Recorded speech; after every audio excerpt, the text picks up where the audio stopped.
teus pés, consagramos todo nosso ser, coroamos o Senhor, coroamos a Ti, ó Rei Jesus. Diga para Ele: exaltado seja o Seu nome, Senhor. Nós te adoramos,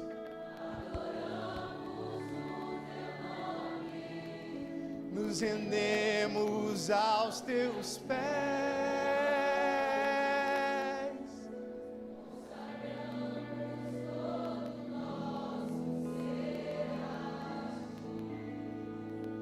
aleluia, Senhor. Nós te damos graças por mais um dia na sua presença, mais um dia no momento de comunhão, de congregar, de comungar, Senhor, de aprender aos teus pés. Eu te agradeço porque há poucos minutos atrás eu recebi mensagem da pastora Soninha dizendo que o pastor Dani não poderia vir, mas está aqui. Nós cremos na restauração plena, nós cremos no fortalecimento do seu filho, na regularização da pressão, na restauração, Senhor, de todos os neurônios. Parkinson seja completamente dissipado, enfermidade seja completamente extirpada, e o nome do Senhor seja exaltado, santificado aqui na cidade de Vitória. Nós acreditamos em Ti, nós cremos na Sua palavra, a Sua palavra é a verdade. O Senhor tomou sobre si todas as nossas dores e enfermidades na cruz do Calvário. A Tua palavra diz que a Sua palavra veio e nos curou, nós fomos sarados. Todo aquele que chegou aqui doente, sai daqui restaurado, plenamente cheio de saúde. Aquele que chegou aqui com depressão, seja tomado por vida. Aquele que chegou aqui angustiado, atribulado, que saia cheio da sua esperança. Nós te agradecemos. Amém e amém. Aleluia. Glória a Deus. Você está feliz? Eu estou muito feliz. Hoje é dia de batismo, irmão. Ah, que alegria, Samara, João, Rick, cadê? Levanta as mãos, cadê vocês? Ó, Rick tá ali, João, Samara, que alegria a gente participar desse momento juntos, e tem muito motivo de sobra para a gente se alegrar, né, meus irmãos? Eu não sei se vocês estão sabendo, talvez a fofoca já esteja se disseminando, mas Amanda e Renzo também estão grávidos. Cadê? Ali, ó, eles ali. Gente, o pessoal é corajoso, porque olha o tamanhozinho no colo dela, mas ela falou assim: não, aqui a produção é em série, a gente vai mesmo, a gente vai beber a água do bebedouro da Juntos, e vamos que vamos. E Deus abençoe todos que bebam dessa água, sejam frutíferos. Amém? Glória a Deus. 10 grávidas na igreja. Jesus amado, que venha 11, 12, 13, 14, ainda esse ano.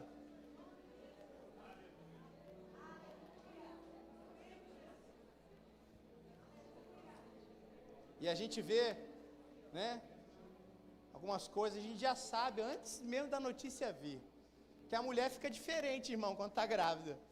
A gente olha assim e fala: você está grávida. Aí vai 2 semanas depois descobre que está grávida. Glória a Deus, Deus é bom. Abra comigo Josué capítulo 1, verso 6 até 9, nós vamos ler. Tem mulheres já trazendo sua squeezer de casa, né, Michela? Tá ali, ó, para não beber água da... Falar em mulheres, quem ontem estava aqui no evento, no Encontro das Mulheres? Fiquei sabendo que foi maravilhoso. Glória a Deus. Bênção, bênção. Mês que vem tem o nosso... Ah não, já chegamos no mês que vem. Hoje é dia 1º de março, é verdade. Este mês nós temos a conferência, o nosso seminário das mulheres vai ser anunciado aqui, vai ter gente de Campos vindo para cá, a gente vai dar aquela boa misturada, então fica tu ligado nessa terra, amém? Vamos lá, Josué capítulo 1, a palavra de Deus diz, coloca na Almeida Revista e Corrigida, agora eu peguei vocês, que eu sempre leio na King James, quero ler na padrão tradicional, Almeida Revista e Corrigida, como um bom ex-assembleiano. Vamos lá. A palavra de Deus diz assim: esforça-te, tem bom ânimo, porque tu farás a este povo herdar a terra que jurei aos seus pais lhes daria. Então somente esforça-te e tem muito bom ânimo para teres cuidados de fazer conforme toda a lei que meu servo Moisés te ordenou. Dela não te desvie nem para a direita, nem para a esquerda, para que prudentemente te conduzas por onde quer que andares. Não se aparte da sua boca o livro dessa lei, antes medita nela dia e noite, para que tenhas cuidado de fazer conforme tudo quanto nele está escrito, porque então farás prosperar o teu caminho e então prudentemente te conduzirás. Não te mandei eu? Esforça-te e tem bom ânimo, não pasme, nem te espantes, porque o Senhor teu Deus é contigo por onde quer que andares. O título da mensagem dessa noite que eu coloquei aqui é: não romantize a promessa, esforça-te. Você pode dizer isso comigo? Não romantize a promessa, esforça-te. A gente precisa, eu quero aqui compartilhar algumas coisas com vocês, que eu acho que um dos grandes desafios da jornada cristã, da vida cristã, é compreender mudança da maneira de lidar com a gente, Deus lidar com a gente. A gente precisa entender, e Salomão vai falar em Eclesiastes, que para todo tempo tem um propósito, tem um modo de lidar. Deus, ele lida de maneira diferente em cada estação da nossa vida. E muitas vezes a gente quer lidar, que Deus lide, ou tem a expectativa de que Deus lide como ele lidou alguns anos atrás. Só que a estação mudou, e muitas vezes a gente não compreende a mudança na forma de Deus trabalhar conosco. Quem está me entendendo? E outro problema que a gente faz, que a gente comete, é romantizar as promessas de Deus. E a gente normalmente pinta um quadro, né? Eu não sei se você tem o mesmo costume que eu, colocar cor, vida, imagem nas coisas que Deus fala, quando eu leio a Bíblia, as profecias que eu recebo. A gente pinta o quadro das promessas, das palavras que Deus falou com a gente, como a gente fez ali na dinâmica, e a gente acha que vai acontecer de uma forma, que Deus vai fazer plenamente, somente Ele, sozinho, e a gente de braço cruzado, esperando a promessa vir. E quando a promessa não vem, porque a gente está esperando, a gente se frustra. A gente não consegue lidar com essa mudança da maneira de Deus lidar com a gente. E a gente às vezes entra em colapso, em conflito. A gente quer que Deus faça tudo por nós. Ele quer estar querendo nesse momento, ele quer trabalhar com a gente, ele quer caminhar junto com a gente, ele quer ver uma jornada de maturidade. Então, eu selecionei alguns pontos aqui na história, quero usar como exemplo a nação de Israel, porque a gente percebe muito claramente um tempo de transição que Deus faz com o povo de Israel. E aqui, algumas passagens rápidas, ou algumas citações rápidas que eu vou fazer aqui, do período do deserto, diga comigo, deserto, e depois o período da promessa, o povo estabelecido na terra. Quando a gente vai olhar, antes mesmo do deserto ali, o finalzinho do tempo no Egito, você vai ver grandes coisas acontecendo, milagres acontecendo. As 10 pragas vindo e Deus protegendo o povo de Israel das 10 pragas. Deus estabelecendo Israel na terra de Gósen. Deus apaga a luz do Egito, fica tudo escuro, mas na terra de Gósen fica claro. Deus foi a própria luz, o próprio sol da justiça iluminou aquele povo. Quando a gente entra agora na fase do deserto, você vai ver Deus abrindo, antes do deserto, abrindo o mar vermelho para o povo passar. Ou seja, o mar vermelho ele se fecha quando o último de Israel passa, milagrosamente, extraordinariamente. Você vai ver maná caindo do céu todos os dias, coisa maravilhosa. Você vai ver codornize, gente, frango descendo do céu, maravilha. Não sofre nem o problema da inflação, tá todo dia um codornize ali, um maná caindo do céu, que maravilhosa, a graça do Senhor. O povo tem sede, aí o povo vai reclamar, vai murmurar. O que Deus faz? Deus vai e abre a rocha, e sai o que da rocha, gente? Água 2 vezes. Em Êxodo capítulo 17, número capítulo 20, Deus dando de beber. O povo entra no deserto, fica lá 40 anos, e a roupa vai crescendo junto com o menino pequenininho, está ali com a roupa, ele vai crescendo, e a roupa vai crescendo junto. O pezinho ali de 30, aí o menino vai crescendo para 32, 33, 36, o cropped crescendo junto. Milagrosamente, milagre da paz do Senhor. coisas extraordinárias. E aí você vai ver de dia, nuvem de glória, olha a glória de Deus aqui, nos guiando. De noite, uma coluna de fogo, Êxodo capítulo 13, 21, coluna de fogo durante a noite, a presença de Deus, fogo do céu. O pessoal fica doente, o que acontece? Deus levanta uma serpente de bronze, para aqueles que olhassem para a serpente e eram instantaneamente curados, Deus dizendo, eu sou a cura de vocês. Aí quando o povo está na iminência de entrar na terra, ali Deus para as águas do Jordão com a sua própria mão, e a água fica ali parada, para o povo atravessar. Antes de chegar na terra tem uma fortaleza gigante, intransponível, e aquelas muralhas caem pelo poder de Deus, para o povo poder atravessar, sem ter que quebrar parede, apenas pelo grito da adoração, pelo toque do chofar, sabe, pela dependência do Senhor. É como se Deus, nesse tempo de deserto, estivesse dizendo, olha, vocês ainda não sabem lidar com a promessa, vocês ainda não sabem lidar com um novo tempo que eu quero colocar vocês, então eu vou fazer tudo por vocês, eu vou revelar o meu poder sobre a vida de vocês, eu vou mostrar quem eu sou e você não vai precisar fazer nada, vai depender de mim, você vai descansar porque eu vou te prover tudo, eu te sustento milagrosamente. Esse é o tempo do povo de Israel no deserto. Só que chega num momento e parece que há uma mudança, e essa mudança não é sutil, essa mudança é brusca. Josué capítulo 5, verso 12, vamos ler junto. Vocês vão ver agora o versículo do povo de Israel entrando na terra de Canaã, terra da promete comigo, promessa. Quantos aqui tem promessas do Senhor?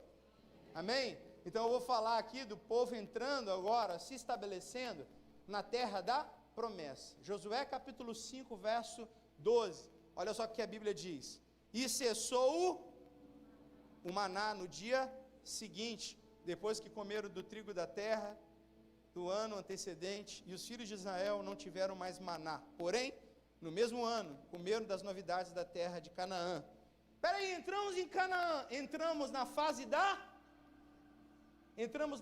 da promessa, tempo de cumprimento.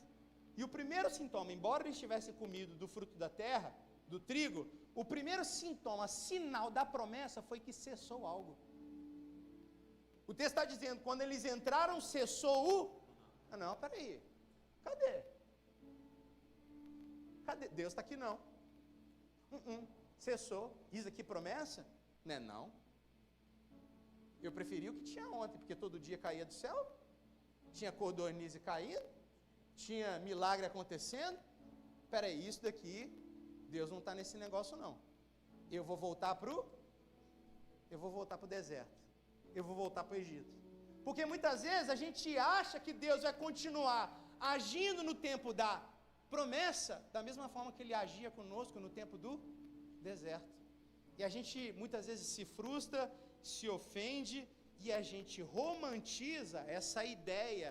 Promessa vai ser um período eternamente, todos os dias, extraordinário, intenso, sobrenatural, vai ser incrível, só que mudanças bruscas vão acontecer aqui. Repare as mudanças bruscas que acontecem na sua vida. Agora o maná que caía do céu não cai mais, porque o povo vai ter que aprender a cultivar, diga comigo, cultivar, para comer do fruto. Agora a coluna de fogo não tem mais, agora a nuvem de glória, ela que guiava o povo de noite. Como é que acontecia, gente? Como é que acontecia? Esse capítulo 3, versículo 21, o povo ficava esperando ali Moisés entrar na tenda, a nuvem de glória se colocava sobre a tenda, todo mundo saía na porta da sua tenda para observar Moisés. O que vai acontecer? Aí a nuvem, ela se elevava e ela andava. Aquilo era sinal de fazer o quê? Era sinal para arrumar tudo que tinha ali espalhado no arraial, no acampamento, inclusive o tabernáculo, porque era hora de partir. Aí a nuvem, ela descia, se colocava de novo sobre um local, isso era sinal de que era hora de armar o acampamento, porque Deus queria que tivesse ali. Então aquele povo era guiado no deserto pela nuvem, de noite tinha uma coluna de fogo, todos os dias, para todas as decisões, eles observavam, eles meditavam na nuvem de glória durante o dia. Diga comigo, nuvem de glória. Durante o dia, coluna de fogo, diga comigo, coluna de fogo durante a noite. Deus, é para a gente se mover? Deixa eu observar aqui se a nuvem está se movendo. Só que agora há uma mudança. Por quê? Porque a nuvem de glória não está mais. A coluna de fogo não aparece mais. Agora a maneira de Deus guiar o povo não é por um sinal externo visível. Agora vocês querem ser guiados? Medita na minha lei de dia e de noite. Agora, o falar de Deus não é por um sinal visível, extraordinário. Agora o falar de Deus é no ordinário da vida, meditando na palavra, acreditando e absorvendo as verdades do Evangelho em nós. Então você percebe uma mudança de Deus trabalhar de uma estação para outra. Quem está comigo? Agora, com relação aos inimigos, a coisa também muda, porque quando eu estava no deserto, Deus abriu o chão, engoliu os inimigos, eu não precisava fazer nada. Só que agora, quando chega a fase da promessa, quem tem que guerrear? Agora vocês vão guerrear. Agora vocês vão expulsar os inimigos da terra. Agora vocês vão batalhar para expulsar os inimigos internos, o preguiço, o pecado de vocês, a desordem de vocês e os inimigos externos que tentam impedir vocês de permanecer no lugar da promessa. Quem está comigo? Quem está me entendendo? Então, o que era visível dia e noite, agora passa a ser a partir do relacionamento, a partir da meditação. Por isso que a gente está ensinando aqui nas quintas-feiras, desde o início do ano, sobre meditação, sobre intercessão, sobre manter um relacionamento com a presença de Deus, ter prazer no Senhor. Então veja, há mudança do deserto para o tempo da promessa. Diga comigo, há mudanças do tempo do deserto para o tempo da promessa. Deserto, quando a gente vê a história do povo de Israel, extraordinário. Todos os dias uma experiência incrível.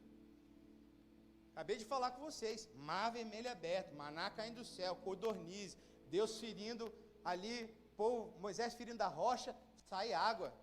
Tudo que o povo precisava, veste crescia, ou seja, milagre. Eles eram sustentados integralmente sem precisar fazer absolutamente nada. E aí chega na terra prometida, cessa maná, cessa coluna de fogo, cessa nuvem de glória. E agora o povo tem que aprender a plantar, cultivar, colher, organizar, planejar, mexer com planilha, distribuir herança, estabelecer testemunho, obedecer, pôr em prática todas as verdades que Deus havia falado com o povo no período do deserto, agora no tempo de cumprimento. Quem está comigo? Quem está me entendendo? Amém? E muitas vezes a gente se frustra, não, peraí, cadê a nuvem de glória? Eu não estou vendo, não, eu vou sair desse lugar, porque a glória de Deus não mais está aqui, eu não estou vendo a nuvem, eu não estou vendo a coluna, porque a todo momento a gente está pedindo um sinal, Deus está falando, ei, você quer um sinal? Vou te dar o sinal de Jonas. Vocês estão buscando viver de sinais em sinais, só que eu não quero ensinar para vocês viverem de experiências em experiência. Agora eu quero ensinar para vocês a verdade da habitação, da dependência, da fidelidade, da integridade, da constância, da pureza, do cuidado com a família, no ordinário da vida. São dias de cumprimento. E dias de cumprimento não são dias românticos. E esse é um perigo desconcertante que a gente muitas vezes não consegue entender.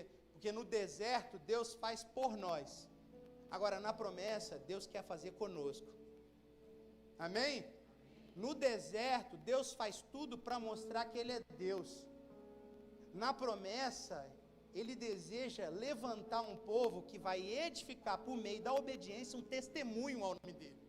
Por isso que quando o povo atravessa o Jordão, Deus fala, pega 12 pedras e vocês vão carregar a pedra de vocês para edificar um testemunho. No tempo de deserto é Ele que levanta um testemunho, mas no tempo da promessa Ele coloca o seu povo para levantar um testemunho sobre a terra, um tipo de gente que vai cultivar a semente, que vai carregar as pedras, que vai fazer tudo aquilo que for necessário, segundo a palavra e as profecias ao seu respeito, para que o nome dele seja glorificado. E eu sei que essa verdade, ela é muitas vezes desconcertante, porque nós, evangélicos, a gente costuma, por muito tempo, medir espiritualidade pela intensidade das experiências extraordinárias que a gente tem, ou já teve com o Senhor. Então, se talvez hoje não estamos vivendo tantas experiências extraordinárias, significa que a nossa espiritualidade, será que diminuiu? Porque a gente aprendeu a medir espiritualidade por sentir, por sinais, por viver experiências. Você está entendendo? A gente já aprendeu a medir espiritualidade com barulho, mas parece que quando chega em Canaã, parece que tudo começa a ficar meio silencioso. Parece que o tempo de cumprimento é uma progressividade sutil, sabe? Porque quando eu estou no deserto, de um dia para o outro parece que varia muito. Num dia abriu o mar vermelho, no outro dia tem água saindo da rocha. Agora, quando a gente olha o tempo de cumprimento, o tempo da promessa, se eu pego a segunda-feira e comparo com a terça, parece que não mudou nada. E por parecer que não mudou nada, muitas vezes a gente julga esse período menos espiritual do que o período de grandes coisas, de grandes confrontos, de grandes milagres. Você está me entendendo? E a gente se frustra, muitas vezes a gente entra em conflito, e a nossa vontade muitas vezes é voltar para o tempo de deserto, enquanto Deus está tentando e buscando desenvolver na gente disciplina e maturidade. Talvez uma palavra que precisa ficar marcada nesse ano de 26 é: nós precisamos nos tornar uma igreja madura para o Senhor. Ele não vai casar com uma esposa infantil, ele vai casar com uma noiva madura, um corpo plenamente edificado. A partir do momento que tiver um corpo edificado, a cabeça vai descer, aleluia, e o nome dele, o corpo dele, a glória dele será revelada entre as nações. Aleluia. Amém? No deserto Deus está formando a nossa identidade, na promessa Deus está agindo através de nós, levantando um testemunho. E não dá para ficar vivendo o tempo todo num lugar onde Deus está formando a nossa identidade, onde Deus precisa toda hora voltar aos mesmos valores, ao mesmo leitinho. Não, agora é a hora, sabe, chegou a hora, o tempo de potencial. É muito bom pessoas com potenciais. Nossa, eu amo, eu tenho um potencial, mas não dá para ser potencial sempre, tem que ser potência, poder de Deus. Poder de Deus para testemunhar, para glorificar o nome do Senhor. Potência por si só não é nada. Troquei as bolas. Potencial por si só não é nada. Mas está na hora de se levantar uma igreja que é potência, que caminha no dunamis de Deus. Quem está me entendendo?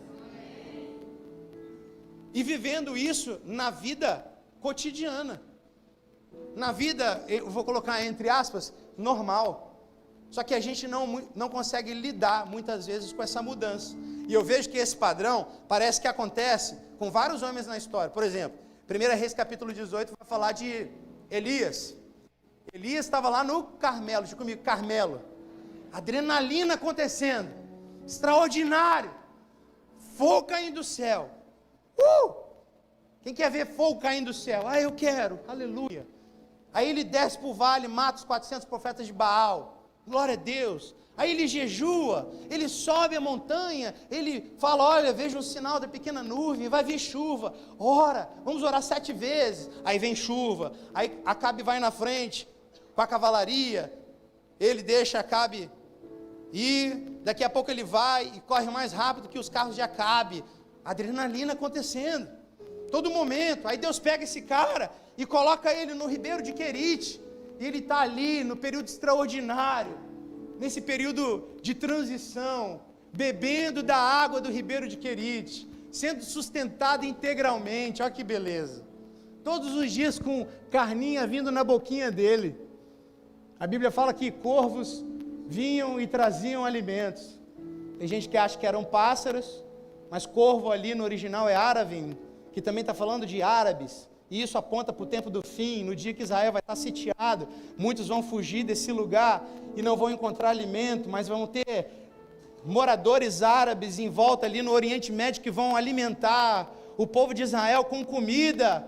Sabe? Isso é outro papo para outra história, mas está falando de um tempo extraordinário.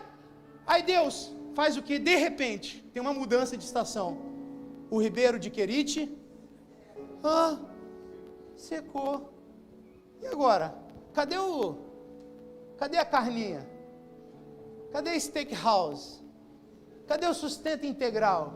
Aí esse cara vai colocar dentro de uma caverna, frustrado, porque ele não vai entender que houve uma transição na maneira de Deus lidar, e ele começa a se culpar, ele começa a querer voltar, recalcular, o que eu fiz de errado? E aí Deus vai na caverna e fala com ele, é hora de você subir, sobe a montanha, eu quero falar contigo.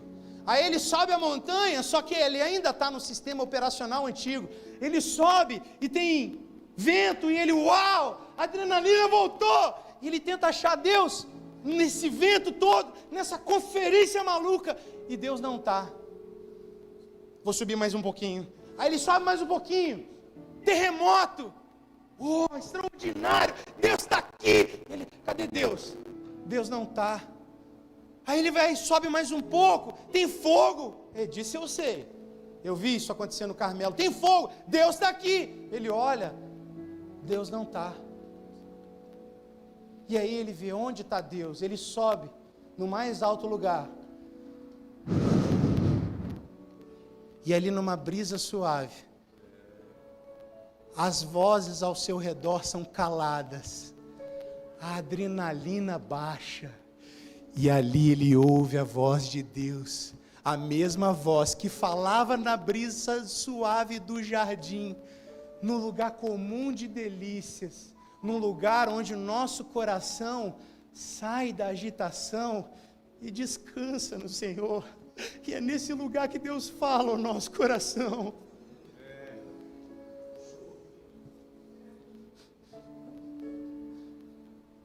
São dias da gente descansar o coração no Senhor, porque muitas vezes a gente está querendo ainda viver na adrenalina do Carmelo, quando Deus está falando, filho, eu quero te estabelecer no lugar da promessa, não é no Carmelo, é na palavra que eu estabeleci sobre a sua vida.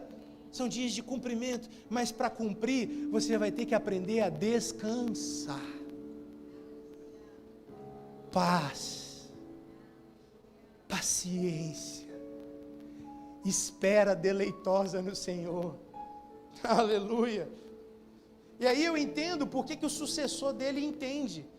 Eliseu, ele age diferente, porque ele vive milagres, tem extraordinários, mas Eliseu vai se estabelecer agora numa vida de comunidade. Ele vai sentar com homens à mesa, ele vai cultivar a espera, cultivar o ministério ao Senhor, a meditação da presença com outros homens. Ele aprende com Samuel, e Samuel é muito interessante, eu ensinei aqui nas quintas-feiras, que Samuel fazia um circuito profético, onde ele passava por Betel, experiência, diga comigo, experiência, Deus toca a terra. Ele passa por Gilgal, diga comigo, experiência, tempo de remover as vergonhas, porque tem certos ciclos que a gente precisa entrar, e não dá para entrar com as mesmas coisas do passado. Algumas coisas têm que ficar para trás, alguns hábitos têm que ser removidos, alguns medos têm que ficar para trás, amém? Depois ele passa para Mispa, diga comigo, Mispa, experiência, um lugar de subir, torre de vigia, uma grande experiência. Mas a Bíblia fala que, embora passando por todos esses lugares, ele se estabelecia num lugar chamado Ramá. Diga comigo, Ramá. O que Samuel está ensinando? E Elias vai aprender, não adianta a gente passar por experiência, é muito bom, a gente aprende muitas verdades, mas nada disso isolado vai funcionar se não convergir numa vida comum, de família, de fraternidade, de meditar junto à mesa, de crescer juntos na vida cristã. Você está entendendo? E eu vejo isso acontecendo na carta aos Efésios. Carta aos Efésios, capítulo 5. Antes disso, a carta aos Efésios foi escrita para uma igreja que viveu qualquer coisa, irmãos. Não, eles viveram um avivamento poderoso em Atos 19. E eu acho que os grandes avivamentos que a gente vê na história, a gente vai ver que o povo viveu grandes experiências, grandes manifestações. E o povo parece que quer viver eternamente na mesma adrenalina do avivamento. Só que não consegue. E quando Deus muda a estação e entra numa realidade onde eu preciso pagar conta, pagar boleto, casar, cuidar de filho, levar filho na escola, quem mais faz isso, gente? E a gente fala assim, não, eu quero aquela adrenalina. E o povo se frustra. O povo começa a se embriagar com os vinhos desse mundo, com as distrações. Aí vai Paulo, escreve a carta aos Efésios, e ele começa, a carta aos Efésios é interessante, porque no capítulo 1, ele começa falando de coisas grandiosas. Paulo é incrível na escrita. Ele vai falar que na dispensação da plenitude dos tempos, dele convergirá todas as coisas, tudo que há no céu, quanto que há na terra nele. Vai falar que o bendito Deus e Pai do nosso Senhor Jesus Cristo, que nos abençoou com todas as sortes de bênçãos espirituais nas regiões celestiais, em Cristo Jesus, Ele nos deu adoção, redenção, aí vai falar lá, Ele está conectando a igreja com a realidade eterna, está conectando a igreja com os céus, diga comigo, extraordinário. Aí vai chegar no 2, vai falar que nós somos morada do Espírito, vai chegar no 3, vai falar que agora, diga comigo, agora, por meio da igreja, a multiforme sabedoria de Deus será anunciada a principados e a potestades. E você fala assim, uau, Bruninha e Gabi vão anunciar multiforme graça de Deus a principados, a potestades. Que coisa grande, que coisa extraordinária, maravilhosa. Aí a gente pula para o Efésios capítulo 4, vai falar dos dons do Espírito, depois vai falar do ministério de Cristo, que deu dons a igreja, apóstolos, profetas, e você fala assim, eu quero ser um profeta, eu quero viajar de avião, e ser profeta às nações, e você romantiza a missão. Chega lá no capítulo 5, Deus fala, não vos embriagueis com vinho, mas enchei-vos do Espírito. É isso, eu quero ser cheio do Espírito, cheio do poder, anjos vão descer, tchurimicos e meneplais. E você fala, eu quero viver isso para toda a minha vida. E é ótimo, a gente gosta disso, ser tomado pelo Espírito, agir no poder de Deus, tudo isso muito bom. Mas Paulo vai falar, do 5:22 em diante, ele vai falar, sabe por que você precisa ser cheio do Espírito? Você sabe por que você precisa do poder do Espírito? Maridos, amem as suas esposas, como Cristo amou a igreja. Esposa, sede submissas aos seus maridos. Pais, não provoquem a ira nos vossos filhos. Filhos, honrem os seus pais, porque este é o primeiro mandamento com promessa. Servos, trabalhem para os seus senhores, como vocês trabalhassem para o próprio Cristo.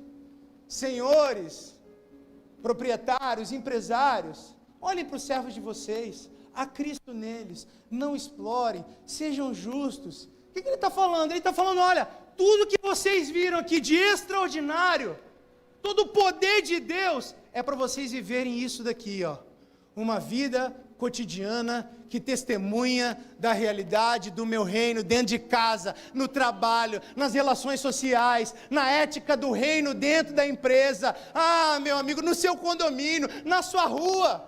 Você consegue entender? E a gente quer viver, nossa, Deus vai... Eu sei que o Marquinhos sempre conta aqui, que o Marquinhos chegou cheio de... menino Bob aqui, cheio de ideias. Eu falei, Marquinhos, o que é? Eu falei mesmo, Marquinhos, eu nem lembro. Repete. Quando eu cheguei aqui para falar com o pastor falou, se você quer fazer a vontade de Deus, você precisa ir para sua casa, construir família, honrar os seus pais e terminar a sua faculdade. É isso. Vai, começa arrumando seu quarto. Não é isso? Vai, vamos limpar um banheiro, vamos servir o nosso irmão. Porque a gente idealiza, a gente romantiza. E aí você fala assim, nossa, eu achei que viver, ser cheio do Espírito, era viver grandes coisas espirituais, fazer grandes coisas espirituais. Pois é, Ser um bom pai é muito espiritual. Cuidar da família é espiritual demais. Brincar de carrinho, muito espiritual. Cuidar da esposa, muito espiritual. Trabalhar com excelência, representando Cristo no trabalho, espiritualíssimo. Você consegue entender isso, meus irmãos? Que a gente quer medir a espiritualidade por isso daqui. A gente quer medir a espiritualidade e eu me vendo com o microfone na mão. E isso daqui não mede a minha espiritualidade. A minha espiritualidade é medida na forma que eu trato Sueli, na forma que eu trato Maria, na forma que eu trato meu pai, na forma que eu trato minha mãe, na forma que eu trato meus irmãos, na forma que eu trato o meu chefe no trabalho, na forma que eu trato as pessoas que vivem comigo. Isso mede a minha espiritualidade. Se há vida com Deus, se o Espírito Santo, que eu digo, habitar em mim, muda o meu caráter. Mas pastor, Efésios capítulo 6 vai falar de guerra, lutar contra a carne ou sangue, mas contra principados e potestades. É sobre principados e potestades que a gente precisa lutar. Eu tenho que lutar, eu vou pegar a minha Bíblia, eu vou enterrar ali na orla da praia, vou chegar diante de Iemanjá, e vou derrubar Iemanjá e falar, Satanás, você está desabilitado de vitória. E a gente acha que isso é fazer guerra espiritual. Quando a guerra acontece no campo comum das relações sociais. Você sabe como é que a gente faz guerra contra Satanás? Quando a minha esposa ela fala algo ali ardido e eu não rebato. Quando num casamento o casal tem todos os motivos para se separar, mas dizem não ao divórcio, porque decidiram edificar um altar, tornar o altar, o seu lar, um altar ao Senhor. Você sabe quando a gente guerreia com o Senhor, quando a gente tem a oportunidade de tirar um benefício no trabalho de forma ilegal, mas a gente sabe que ética e integridade é fazer o certo mesmo que ninguém esteja vendo, porque Cristo precisa ser manifesto, e ainda que ninguém veja, no céu isso está sendo registrado. Isso é guerrear contra principados e potestades. É quando você honra a sua família, mesmo que todo mundo esteja vivendo numa impureza moral. Aleluia. Quando você nutre o coração dos seus filhos, sem ferir, sem ofender, mas você enche o coração dos seus filhos da verdade do Evangelho. Tudo isso parece muito simples, mas é revolucionário. E na verdade, a gente só consegue fazer isso no poder do Espírito, debaixo da graça de Deus, sendo cheio da verdade do Evangelho. As grandes batalhas acontecem nesse campo. Quando a gente transforma o nosso lar num altar, o nosso trabalho numa plataforma de pregação do Evangelho, ainda que sem precisar falar todos os dias, ler um versículo bíblico, mas o nosso testemunho, as nossas verdades se tornam uma pregação e a nossa obediência é um testemunho vivo ao Senhor. Que cresçamos em maturidade nesses dias, entendendo que no deserto, diga comigo, no deserto, Deus fazia por você. Agora, na promessa, Deus quer fazer com você e através de você. Então, entenda que as estações, elas estão mudando. E você precisa entender a maneira que Deus quer que você se posicione nesses dias. Então, voltando ao título, não romantize a promessa. Diga comigo, não romantize a promessa. Esforça-te. Por que é importante a gente compreender isso? Porque promessa, escuta, promessa não é recebida, promessa ela é cultivada. Queria que você anotasse isso bem grande, nota no bloco de notas. Pastor não trouxe caneta, anota com a unha na Bíblia, para você não esquecer. Promessas não são recebidas, promessas são cultivadas. Deus não vai te entregar aquilo que Ele te prometeu, Ele vai te dar sementes, para você regar, colocar na terra, regar e guardar, porque sempre foi sobre cultivar e guardar, desde o início, sempre foi sobre cultivar e proteger aquilo que Deus está nos incumbindo de guardar, de proteger, de gerir. Então, eu sempre falo, eu falei um tempo e eu lembro que Robertinho guardou essa verdade, palavras são sementes, promessas são sementes, e a semente ela não vai cair na terra e florescer por si só, ela precisa de cultivadores, ela precisa de sábios construtores, sábios cultivadores nesses dias. E eu lembro da história de um homem que todos os dias ele morava numa casa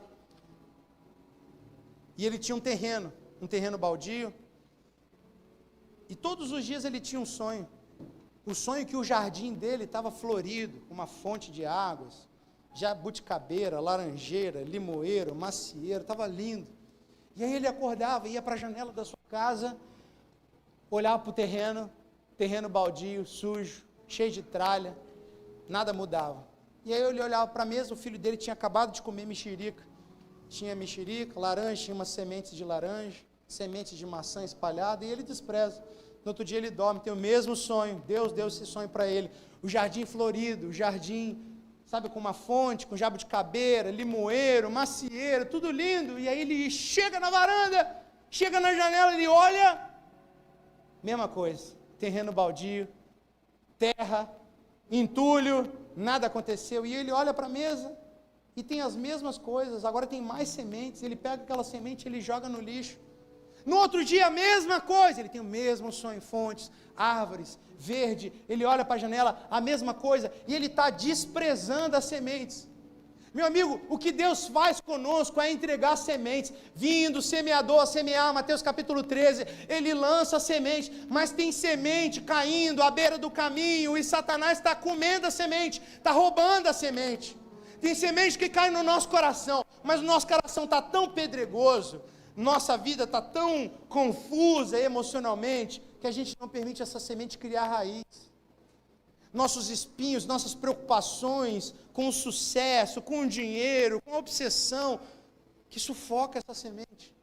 E esse jardim nunca se torna como Deus sonhou e desejou que existisse, porque não teve alguém que diligentemente se comprometeu com a palavra que Ele deu. Esses são dias de se comprometer com a palavra que nós recebemos do Senhor. Quem está comigo? São dias de planejar, são dias de organizar, são dias de não apenas sonhar, botar no papel, investir energia, tempo, recurso, em tudo aquilo que Deus está dando, porque isso marca a transição de deserto para promessa. Quem está comigo? E eu sei que Deus deu muitas sementes para pessoas aqui. Quem aqui recebeu sementes de Deus? Só vocês, gente? 3 pessoas? Quem aqui recebeu várias sementes do Senhor? Meu amigo, essa casa aqui recebeu muitas sementes. Russo está de prova. 2023 a gente recebeu um cara aqui, nosso amigo, se tornou um amigo, Juliano. O cara pagou passagem, veio para cá para ficar 15 minutos, para liberar uma palavra de 15 minutos que eu tenho aqui gravada no meu celular, falando sobre muitas coisas, e foi embora no outro dia. Louco, eu falei, esse cara é louco. E ele fala sobre um som genuíno de adoração que fluiria aqui desse lugar, que ia tocar o Espírito Santo na nação brasileira. E aí eu falo, tá bom, um som genuíno de adoração. Cadê as nossas canções da dinâmica? Roberto, pastor Roberto? Tá tudo num Google Drive. A semente em cima da mesa. E a gente tentando olhar para o jardim baldio. Não, vamos pegar as canções gravadas pelo celularzinho e vão jogar no Spotify. Pastor, mas não está produzido. Não tem problema, pessoas vão orar com isso. E aí a gente começou a receber testemunhos da Bahia, de Minas Gerais, do interior do Espírito Santo, pessoas orando com os áudios da dinâmica, os áudios de 23, de gente chorando aqui, compondo canções ao Senhor. O Senhor vai dar um passo a mais, a gente agora grava mais 6 canções, gravou 6 canções, está gravando mais 5, ou seja, está planejando, está regando, está cultivando, está guardando. Não adianta, a canção não vai surgir, brotar por si só. Deus falou assim, eu vou soprar um livro com as coisas que eu fiz aqui, as verdades que eu estabeleci, fundamentos verdadeiros apostólicos. Tá bom, Deus vai soprar o livro.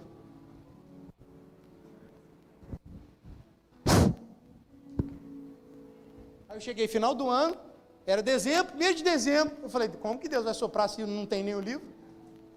O que eu fiz? Parei tudo que eu tinha que fazer, vou escrever o livro. Ou seja, eu preciso ser diligente na palavra.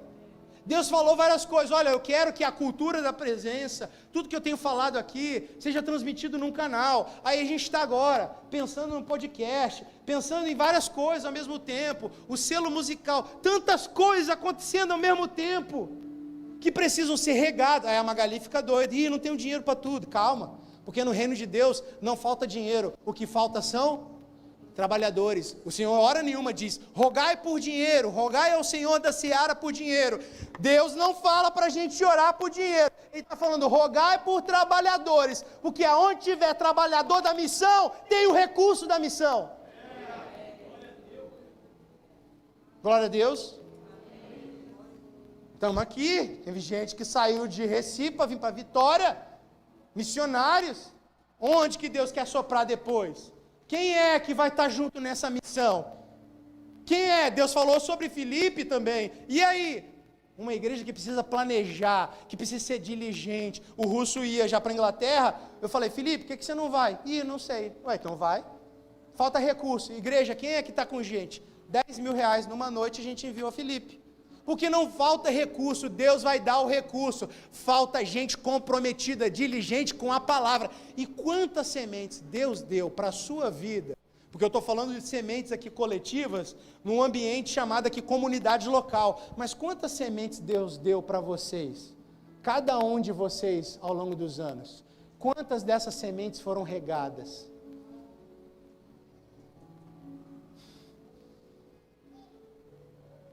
Quantas dessas sementes você protegeu? Sabe o que o Senhor está falando nesses dias? São dias de resgatar. Lembra da mensagem que eu falei de Jeremias? Pagar o preço, pagar a escritura da terra novamente. São dias da gente chorar, da gente ajoelhar, porque a palavra de Deus, ela não perde. A palavra de Deus, aquilo que Ele falou, Ele vai cumprir, se pessoas diligentes se levantarem. Quem está comigo? Por isso que Deus fala agora, para a gente fechar, Josué capítulo 1, versículo 6. Vamos ler todo mundo junto de novo. Josué 1, versículo 6. Nós vamos ler junto. 1, 2, 3.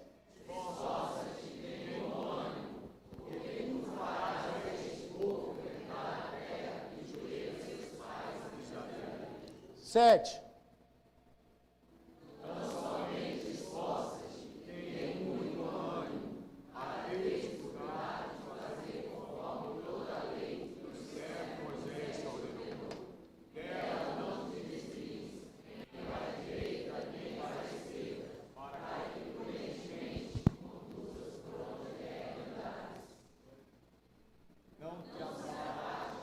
Boca, livro dessa lei, antes medita nela dia e noite, para que tenhas o cuidado de fazer conforme tudo quanto nele está escrito, porque então farás prosperar o seu caminho, e então prudentemente te conduzirás. Não te mandei eu? Esforça-te, tem de bom ânimo, não pasme, nem te espante, porque o Senhor teu Deus é contigo. Não tenha medo, não fique refém do medo, não fique refém das suas dúvidas. Você vai ver que Moisés tinha acabado de morrer, Moisés está morto, uma movimentação estava ali, finalizada. Deus está falando, agora tem uma nova movimentação. E a primeira coisa que eu falo para você, nessa nova movimentação, são 4 Cs, são 4 palavras que eu resumi em 4 palavras que começam com C, para você guardar. E a primeira palavra é, o que está escrito ali? Esforça-te. Mas esforça-te não é com C, pastor. Pois é, o primeiro C que você precisa guardar é comprometimento. Comprometimento com a aliança. Comprometimento, esforço aplicado, energia aplicada. Deus diz 3 vezes para Josué: esforça-te, comprometa-se, seja diligente com a palavra. A maneira que Paulo vai falar a Timóteo é a mesma. Ele fala 3 vezes para Timóteo.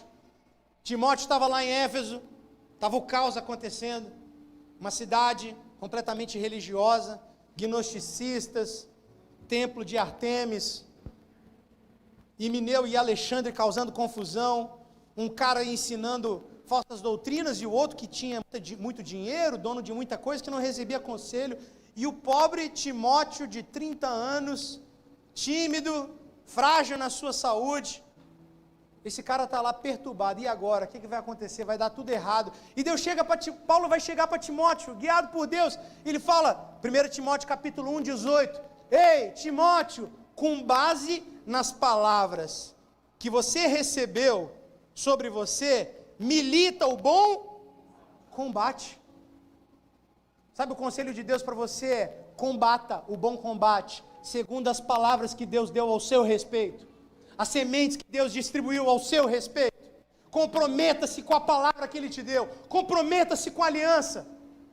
1 Timóteo capítulo 1, 18, aí vai para o 1 Timóteo capítulo 4, 14 e 15, ele vai falar, ei, desenvolva o dom que você recebeu por imposição das mãos dos presbíteros. Mais uma vez, desenvolva o dom, a palavra, a capacitação, e com base nesse dom, seja diligente, dedica, ali ó, 1 e o 15, medita nessas coisas, ocupa-te nelas, para que o teu aproveitamento seja manifesto a todos. Ou seja, assuma as responsabilidades.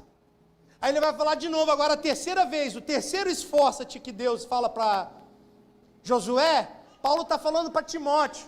1 Timóteo, capítulo 6, versículo 12, ele vai falar, combate a boa batalha da fé, toma posse da promessa para a qual foste convocado. De novo, promessa, fala comigo, promessa. Exige um combate, comprometimento, um esforço. A palavra não vai se desenvolver por si só. Lá no deserto, Deus matou os inimigos. Agora no tempo da promessa, é você que vai precisar destruir os inimigos internos. O medo, a timidez, a procrastinação, a preguiça. Quem está comigo? Ah não, amanhã eu cumpro isso. Não, se comprometa diligentemente, assuma as responsabilidades, investindo tempo, investindo recursos, investindo energia. Diga comigo, combata o bom combate. E é interessante porque a Bíblia fala, combata o bom combate.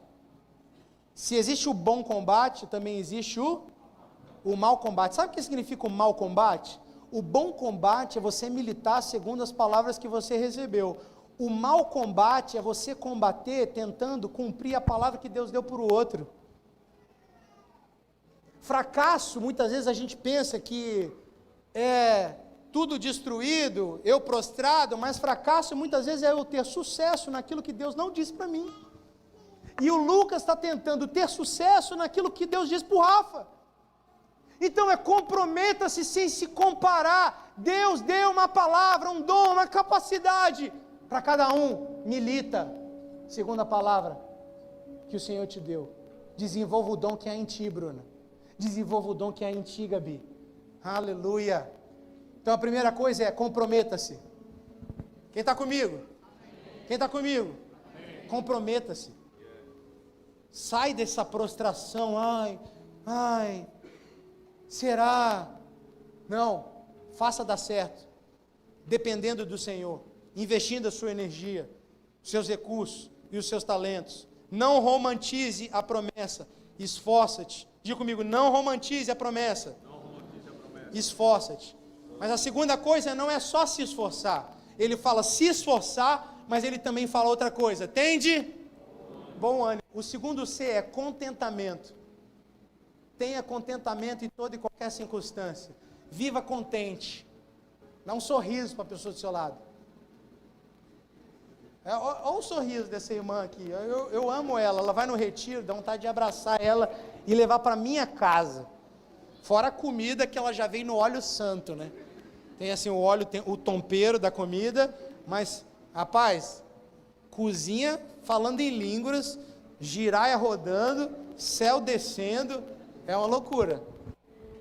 Seja contente. Sabe por quê que a gente precisa desenvolver o contentamento? Porque muitas vezes na tentativa de se comprometer com a palavra, os inimigos vão surgir. Tem dias que vão estar nublados. Tem coisa que a gente vai tentar plantar e parece que não vai se desenvolver. E a gente fala assim, Deus não está comigo. Eu acho que eu entendi tudo errado. Ó Deus, ó vida, ó céus. E a gente desiste da semente que Deus deu e a gente passa agora a tentar procurar outra semente para fazer outra coisa dar certo, sendo que Deus tinha falado para você semear aquela semente. Sabe por que a gente faz isso? Porque a gente não entende que o justo floresce como a palmeira e cresce como o cedro do Líbano, Salmo de número 92. Palmeira e cedro do Líbano é uma semente que demora a florescer. A palmeira demora de 8 a 10 anos, o cedro do Líbano de 15 a 20 anos, ou seja, você vai plantar, você não vai ver nada, você vai semear e regar, não está acontecendo nada, parece que está tudo ruim, e você começa a se queixar, você começa a murmurar, você começa a reclamar, e você deixa de regar. Como que a semente vai frutificar se toda hora você quer uma semente diferente, fazer coisas diferentes, que Deus não mandou para você fazer? Oi, Deus está falando com vocês, vocês estão muito sérios. Vocês estão entendendo o que Deus está falando? Amém? Paulo vai falar a Timóteo no capítulo 6, 16, Timóteo, de fato, grande fonte de lucro é a piedade com contentamento. Sabe, fonte de ganho na nossa vida é viver na devoção, é se comprometer com a palavra, mas estar contente em toda e qualquer situação. Mas pastor, como que eu fico contente com isso que está acontecendo? Salmo de número 34 fala, os que olham para o Senhor são radiantes de alegria. Os que olham para o Senhor, seus rostos jamais se frustrarão. Há alegria no Senhor. Por isso que Paulo vai dizer aos filipenses, alegrem-se no Senhor, alegrai-vos no Senhor, repito pela terceira vez, alegrem-se no Senhor, porque há uma esperança, há uma graça transbordante, que nos alegra, que nos enche, a ponto de transbordar, a alegria vai embora, a tristeza é dissipada, aleluia. Diga comigo, se comprometa, fala comprometimento. Segundo, contentamento. O terceiro C, eu quero ler duas frases do versículo 7. Dela, da lei, não te desvies nem para a direita nem para a esquerda, para que prudentemente te conduzas por onde quer que andares. Versículo 8, não aparte da sua boca o livro dessa lei. Terceiro C que eu gostaria que você guardasse, concentração. Diga comigo, concentração. Vamos repetir para você lembrar? Primeiro C, comprometimento. Não, mais forte. Comprometimento. Segundo C, contentamento. Terceiro C, concentra, trem. Deus falou isso, foca nisso. Não fica indo para a direita, não, agora eu vou para cá. Ih, deu errado, agora eu vou para cá. E esse lugar aqui não está bom não, eu vou para cá. Deus está falando um negócio, concentra. Não desvia para a direita nem para a esquerda. Encha a sua cabeça da palavra de Deus, não se aparte da sua boca o livro dessa, ou seja, enche tanto a sua cabeça da palavra, que o que vai fluir da sua boca, não tem como ser outra coisa a não ser ao invés de murmuração, vai sair a palavra, ao invés de queixa, vai fluir a palavra. Eu lembro da frase do pastor Jeff, nos dias ruins, encha tanta sua mente da palavra, para que nos dias ruins a primeira coisa que passe na sua mente e você fale, é a palavra de Deus, é a palavra da verdade, que governe o nosso coração, porque senão a nossa tendência é a nossa mente se encher de interrogação, e a gente começa a falar essas queixas, essas interrogações, e tudo à nossa volta vira o caos, porque a nossa mente e o nosso coração está o caos, e a terra sempre vai corresponder à qualidade do nosso coração, a terra sempre vai responder ao que a minha obra, a minha mão. Moisés, coloca a mão no peito. Ele coloca a mão no peito, tira, a mão está leprosa. Por quê? Porque o coração estava leproso. As minhas obras sempre vão corresponder à qualidade da saúde do meu coração. Quem está comigo? Amém? Leia tanta palavra nesses dias, medite na palavra. Ontem eu falei assim, vou dormir cedo, estou precisando dormir. Era 11 horas. Aí eu peguei o celular, 11 horas. Falei, já passou da hora, preciso dormir. E aí eu pisquei, era 2 horas da manhã, eu lendo a palavra. Eu falei, aí eu não consigo dormir, porque a minha mente fica. Aí no outro dia eu fico com várias palavras. Faça isso, eu não estou dizendo, cara, leia meia hora por dia, leia 15 minutos, mas enche a sua cabeça da palavra de Deus. Se regozije na palavra, se deleite na palavra. A palavra é a lâmpada para os nossos pés, luz para os nossos caminhos. Então, primeira coisa, diga, comprometimento. Segundo, contentamento. Terceiro, concentração. Tenha foco, medite. E o quarto C, que eu gostaria de falar com você, está no último versículo, vai falar assim, versículo 8, medita nele dia e noite, para que tenhas cuidado de fazer conforme a tudo quanto nele está escrito. Ou seja, medita dia e noite, noite e dia, todo dia, constância, regularidade. Então, se comprometa, viva contente, concentre-se e seja constante, medita dia e noite na palavra, porque senão você vai caminhar de maneira inconstante, porque você vai errar, aí você para, porque o princípio que você quebra uma hora vai te quebrar. Se você não for constante na meditação da palavra, você vai desprezar princípios, e não adianta eu tentar cumprir propósito quebrando o princípio, porque o princípio que a gente quebra vai quebrar a gente no meio. E aí você para, você vai ter que se acertar, você vai ter que se restaurar, para depois você voltar a caminhar novamente. É melhor isso, ou é melhor eu viver meditando na palavra e caminhando de maneira prudente? Por isso que a Bíblia fala, faça isso, então Deus prosperará o seu caminho e viverás bem sucedido. Quantos aqui querem o caminho próspero e serem bem sucedidos? E eu não estou falando aqui de conta gorda, eu não estou falando aqui só de dinheiro, eu estou falando de ser bem sucedido em toda a palavra que Deus te confiou. Amém?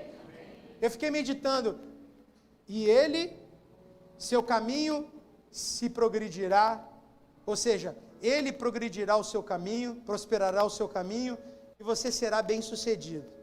Eu falei, não parece a mesma coisa? Prosperar o caminho e ser bem sucedido? Aí eu fui procurar no original, prosperar o caminho é tsalak. Tsalak significa que alguém vai na frente abrindo o caminho. Ou seja, medita na lei, cuida para cumprir cada aspecto que Deus falou com você.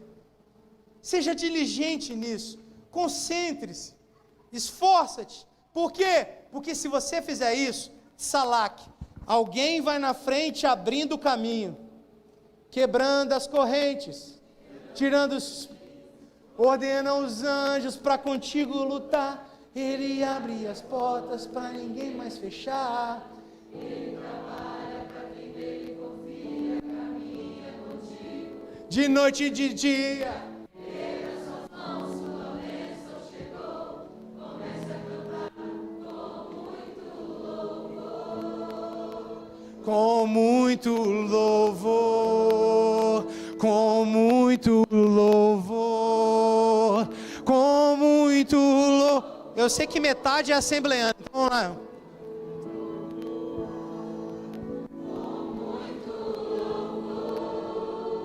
Com muito louvor, com muito louvor. Então ele vai na frente, de tsalak. Se você meditar na lei, se você for comprometido, constante, contente, concentrado, focado, ele vai abrir caminho, ele vai abrir porta. Agora não basta só abrir porta, ele fala, prosperará os seus caminhos e será bem sucedido. Ser bem sucedido no original é sakal, ou seja, ele abre a porta, mas não adianta nada a gente entrar pela porta e fazer tudo errado depois que a gente passa no caminho. Porque tem muitas vezes que Deus abre a porta, a gente entra.